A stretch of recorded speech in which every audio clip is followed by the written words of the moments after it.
बिस्मिल्लाहिर्रहमानिर्रहीम। भैया आप सबसे हम एक तो शुक्रिया अदा करना चाहते हैं कि आप जब भी हमारी शहीद जुल्फ़िकार अली भुट्टो की अदालती कत्ल की यहाँ प्रेसिडेंशियल रेफरेंस जो जरदारी साहब ने एज प्रेसिडेंट डाला था, उसकी हियरिंग्स पे आप ये हमेशा यहाँ मौजूद होते हैं। और ये उम्मीद कर रहे हैं, और उम्मीद भी नहीं बल्कि पता है कि ये आज आखिरी दिन होगा इस हमें इस इशू पर पेश होने का। और आखिरी दिन इस बात का भी होगा कि तारीख एक नया बाब लिखेगी हमारी अदालती और इंसाफ के चैप्टर में, किताब में। और ये भी हमें आज पैगाम देना होगा और मुंतज़िर हैं कि हम चीफ जस्टिस और जो 9 मेंबर बेंच है, जिन्होंने बड़े तहम्मुल से सारे अदालती मावन को सुना, एमिकस क्यूरे जो होते हैं, और जिन्होंने सब ने मेरे ख्याल में बग़ैर किसी गैप के सब ने बड़े स्ट्रॉन्ग केसेस बनाए इस पूरे इशू पर कि शहीद जुल्फ़िकार अली भुट्टो के साथ जो ट्रायल हुआ, चाहे वो प्रोसीजर में हो चाहे वो अमल में हो, यानी कि उसका मिस कैरेज ऑफ जस्टिस और तासुब बायस के हवाले से, और जो बेंचेस में किया गया ऊंच नीच की गई फैसला बदलने के लिए। तो हमें उम्मीद है कि आज वो ओपिनियन देंगे। उन्होंने कहा है कि आज शॉर्ट ऑर्डर पढ़ा जाएगा। देखिए, तारीख के वर्क को आप फाड़ तो नहीं सकते, ना आप माजी की घड़ी को बदल सकते हैं, लेकिन आप तारीख के रिकॉर्ड को बिल्कुल दुरुस्त तो कर सकते हैं कि आने वाली नस्लें जब हमारे बारे में पढ़ें तो जो कारी ज़र्ब लगाई है अदालत ने अपने माथे पर, अब हमारे तारीख पर, वो अब उसका इजाला भी किया जाए, वो मिटाया जाए और एक नई बाब की शुरुआत हो। क्योंकि इंसाफ के बग़ैर कोई रूल ऑफ लॉ के बग़ैर कोई निज़ाम नहीं चल सकता। और ये जो निज़ाम है जिसमें आपने देखा कि पाकिस्तान के इलेक्टेड और बहुत ही मकबूल तरीन वज़ीर आज़म को जिस तरह उन्होंने एक अदालती कत्ल इस फेक ट्रायल के ज़रिए मैनेज किया, तो वो आपके सामने नज़र आ रहा है कि उसकी करेक्शन होने जा रही है। फिर मैं कहूँगी कि ज़ाहिर है अब फैमिली को के ज़ख्मों पर मरहम, या पूरी जमहूरियत लविंग या पीपल्स पार्टी के लोगों को तो आप कुछ नहीं दे सकते, लेकिन ये ज़रूर हो सकता है कि एक वाज़े इजाला हो कि अदालत एक्नॉलेज करे कि जी ये मिस कैरेज ऑफ जस्टिस हुई है।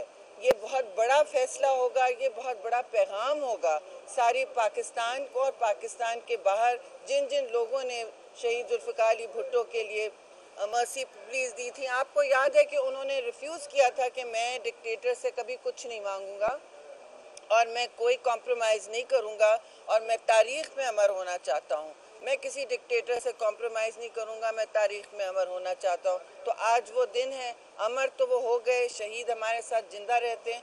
आज वो दिन है जब अदालत इन बातों को और उनकी जो कुर्बानी है उसके और भी उसका कोई इजाला करे, और हमें कम अज़ कम इस रेफरेंस में एक ओपिनियन दे कि जी ये ट्रायल बिल्कुल मिस कैरेज ऑफ जस्टिस थी, ताकि आने वाली नस्लें भी ये मैसेज अपने साथ अपने कैरी करें कि हम अदालत का दरवाज़ा जब खटखटाएं तो अदालत ने अपने ही फैसलों पर नज़रसानी इतनी तो की। मैंने फिर कहा कि वो फैसला बदल तो नहीं सकते, ज़ाहिर है वो तो अब हो गया जो होना था।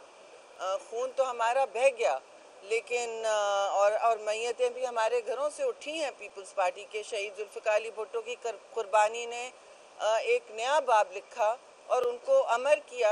शहीद जिंदा ही रहते हैं और भुट्टो जिंदा है हमारे लिए भी और सबके लिए। और मैं उम्मीद रखती हूँ कि अब जो सियासत मुल्क में होने जा रही है उसमें भी हम कोई सबक हासिल करें, और जो चेयरमैन बिलावल भुट्टो ज़रदारी मुस्तकिल बात कर रहे हैं मफाहमत की, उसके कोई माने लोग समझें और आगे बढ़ें कि पार्लियामान में ये मुश्किल मौक़े हैं, लेकिन इनको लेना है, इनको इस्तेमाल करना है और स्पेस लेके जमहूरियत को आगे बढ़ना है। जी आपने देखा कि 9 तारीख को हमारा प्रेसिडेंशियल इलेक्शन भी है, और मफाहमत के जो बादशाह हैं प्रेसिडेंट ज़रदारी, वो इंशाल्लाह फिर इस कुर्सी पे बैठेंगे, और मुल्क में जो इस वक्त ज़रूरत है हीलिंग की, जो इतने हमारे ज़ख्म भराएँ उनको पाकिस्तान खप्पे कहने का वक्त आ गया है कि पाकिस्तान हमसे, हम देखिए पाकिस्तान है तो हमें तो वो ये करने आएंगे। और हमारी कैंपेन वगैरह माशाल्लाह कल भी हम बैठे थे, रिव्यू कर रहे थे नंबर्स अपने, तो काफ़ी आगे चली गई है।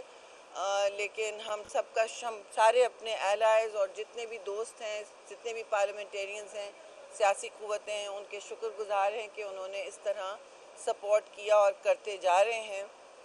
अब उम्मीद है कि हर काम हमारा बग़ैर किसी हिच के हो और उसके बाद हम अपने गवर्नर्स अपॉइंट करें और एक निज़ाम आगे चले जिससे पाकिस्तान बहुत मुंतज़िर है कि काबीना बने, सब कुछ हो आगे। तो मेरी तरफ से तो यही है। और बाद में फ़ैसले के बाद जो हम समझ रहे हैं कि थोड़े ही वक्त में होगा, आज ज़्यादा देर नहीं लगाएंगे, चेयरमैन बिलावल खुद आके इंशाल्लाह आपसे बात करेंगे। बिस्मिल्लाहिर्रहमानिर्रहीम। देखें, आज अदालती तारीख का बड़ा अहम दिन है। आज जो रेफरेंस कुछ साल पहले सदर जरदारी साहब ने जो है एक प्रेसिडेंशियल रेफरेंस सुप्रीम कोर्ट भेजा, आज उसके फैसले का दिन है। मैं आप लोगों का भी अपनी पार्टी की तरफ से बहुत ज़्यादा मशकूर हूँ कि जिस तरीके से आपने उसको कवरेज दी, और अदालत का भी मशकूर जिस तरीके से उन्होंने तेज़ जो है वो फास्ट हियरिंग भी की। और आज तारीख़ी दिन है जिसका इंतज़ार पाकिस्तान पीपल्स पार्टी के वर्कर, लीडरशिप और पाकिस्तान की आवाम कर रही थी। आज हम इस उम्मीद से हैं कि आज जो अदालती कत्ल हुआ था या इस अदालत पर एक सियाह धब्बा लगा था, उसको आज जो है वो धोया जाएगा। लिहाजा आज एक और तारीख भी है कि जब जरदारी साहब प्रेसिडेंट थे, उन्होंने ये रेफरेंस भेजा। आज तारीख हम उस मोड़ पे हैं कि आज रेफरेंस का फ़ैसला होने जा रहा है और जरदारी साहब दोबारा प्रेसिडेंट हाउस की तरफ जो है वो रवाना है। 9 तारीख को इंशाल्लाह प्रेसिडेंशियल इलेक्शन है। आसिफ अली जरदारी साहब जो है वो भारी अक्सरियत से कामयाब होंगे। 10 तारीख को उनका ओथ टेकिंग होगी। तो ये एक तारीख़ी लम्हा है कि रेफरेंस के फ़ैसले पे दोबारा जरदारी साहब दोबारा जो है वो प्रेसिडेंसी में मौजूद होंगे। हमारी हुकूमत का जो प्रोसेस है वो भी आप देखें कि मरकज़ में और चारों सूबे हुकूमतें बन चुकी हैं। प्रेसिडेंशियल इलेक्शन 9 तारीख को होने जा रहा है, जिसके लिए हमारी भरपूर तैयारी है। हम अपने इत्यादियों के पास, हम अपने बाकी जमातों के पास, हमारे जो कमेटी बनी हुई है वो उनके पास जा रही है वोट मांगने के लिए। और हमारी कोशिश है कि हम ज़्यादा से ज़्यादा वोट सिक्योर करें प्रेसिडेंट जरदारी साहब के लिए। उसके बाद जो है गवर्नरशिप्स चारों सूबों की होनी है। फिर सेनेट का इलेक्शन अगले महीने होना है। पहले ज़िमनी इलेक्शन इस महीने होना है, अगले महीने सेनेट का इलेक्शन और चेयरमैन सेनेट का इलेक्शन होना है। और उसके बाद जो हमें एक मुश्किल टास्क दिया गया है, मुश्किल टास्क मिला है, इस मुल्क को इकोनॉमिकल पॉलिटिकल क्राइसिस से निकालने के लिए, लॉ एंड ऑर्डर को जो है दोबारा वापस अमन बहाल करने के लिए टास्क दिया गया है। हम हुकूमत के साथ मिलकर पाकिस्तान पीपल्स पार्टी अपना एक अहम रोल प्ले करेगी। और ख़ासकर सूबे सिंध में और सूबे बलूचिस्तान में जहाँ पर हमारी सूबाई हुकूमतें हैं, वहाँ पर हमारी भरपूर कोशिश होगी कि जो हमारा मंशूर चेयरमैन बिलावल भुट्टो जरदारी साहब ने हमें दिया, इस आवाम को दिया, उस पर जितना इम्प्लीमेंटेशन हम कर सके उधर करें। हमने अपनी परफॉर्मेंस बेहतर करनी है, अपनी गवर्नेंस बेहतर करनी है। कंपटीशन का दौर है और इंशाल्लाह ताला आप देखेंगे कि इस दफ़ा पहले से बेहतर गवर्नेंस होगी, पहले से अच्छी परफॉर्मेंस होगी, क्योंकि कंपटीशन हमने अगले इलेक्शन के लिए भी करना है। लिहाजा इंशाल्लाह ताला हम ऊपर उम्मीद है अपने दोनों सूबाई हुकूमतों से, सूबाई वज़ीर आला से, कि वो इंशाल्लाह परफॉर्म करेंगे। थैंक यू जी, थैंक यू।